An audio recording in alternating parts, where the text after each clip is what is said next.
Here is Peter Chiarelli.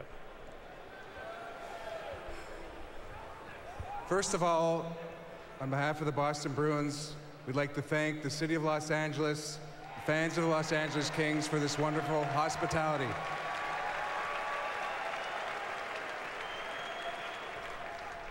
Second of all, I'd like to reach out and say hi to our fans at the draft party at Faneuil Hall Marketplace back in Boston. But most importantly, I'd like to make our selection now. And with the second pick, the Boston Bruins select from the Plymouth Whalers, Tyler Seguin.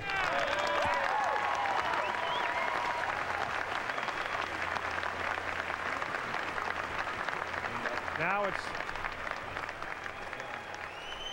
Tyler Seguin's moment now after Taylor Hall goes first overall. And you know what? Sometimes number 2 isn't bad either. Remember, Chris Pronger went second overall in the draft one year. So did Denny Savard. He worked out better than Alexander Daig, I'll tell you that. This is a can't-miss player. Composure, he wants the puck. He maybe doesn't play as hard a game as what you'll see from Taylor Hall, but the skill level's there. And there have been these comparables, Bob, to Steve Yzerman. I don't know if those are fair to this player, but I'll tell you one thing right now. He is almost ready to be an NHL player. I'm not sure he's ready to be one yet, but he's almost ready to be one. Now, remember, you talk about the scoring that Taylor Hall did for Windsor, playing for a much inferior team in Plymouth.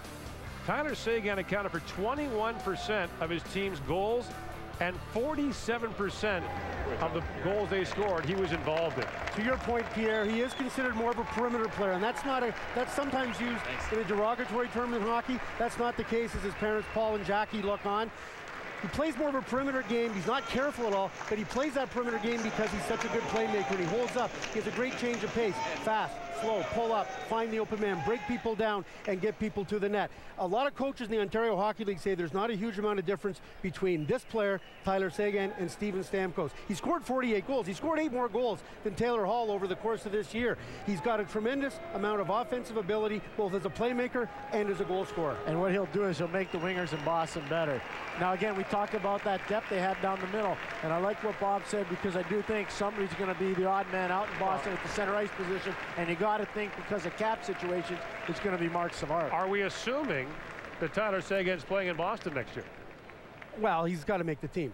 That's right. I don't think he's NHL ready. I think he's close. He's darn close. I think there's an excellent chance that he'll be there. He tested very well at the Combine.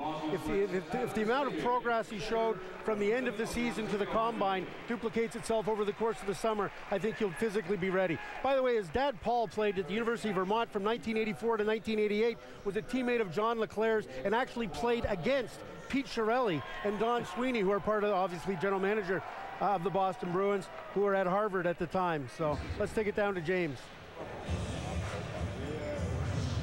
All right, with Tyler Seguin and Pete Chiarelli, the general manager of the Boston Bruins, finally we can officially put an end to Taylor or Tyler. Now you're just Tyler Seguin, Boston Bruin. How does that sound? Oh, it sounds amazing. You know, it's a dream come true to go first round, and then to go to a team like Boston, it's fantastic. The guys were just speculating on next year. Do you think you can have an impact next year with the Boston Bruins? Yeah, that's my goal. You know, I think I'm very confident in my skills, and after talking to the Bruins, you know, I think I can come in and hopefully earn a spot. What kind of player do you see him becoming? Will you use the F word, franchise player? Well, I think Tyler has a lot of potential. There's a lot of things that we like that aren't out of the ordinary. Like he's got tremendous shot, vision, creativity, and he's got a lot of things going for him, James. And he's a good kid, comes from a good family, and we're excited to have him. You have some issues now, though. You are loaded with centers. Tyler, Krejci, Bergeron, Savard. Do you now look to deal one of those, perhaps? I don't know. We've got a lot of versatility is what we have. Centermen are often the most talented players amongst the forward group, and I know Tyler can play the wing. We talked about that, so we've got a lot of options. What about Tim Thomas? Any progress on attempts to perhaps trade your former Vezina winner? No, and on Tim, like it wasn't. Tim does not want to leave Boston. He's expressly told me that he doesn't want to leave Boston. It's that if there is something to be worked out, he has a no trade clause, so we have to involve him in the situation. Tyler, congratulations. I know you and your dad got matching tattoos before this. You got out a Bruins tattoo now on his and your arm. I don't know about that. Listen, congratulations. Welcome to the National Hockey League. Thank you very much. Tyler Seguin, the newest member of the Boston Bruins, and Pete Chiarelli, their general manager. Two very proud parents. So number 3 now, and the intrigue is not over with Taylor or Tyler being done. The Florida Panthers up next at number 3. A bunch of defensemen up next in the rankings.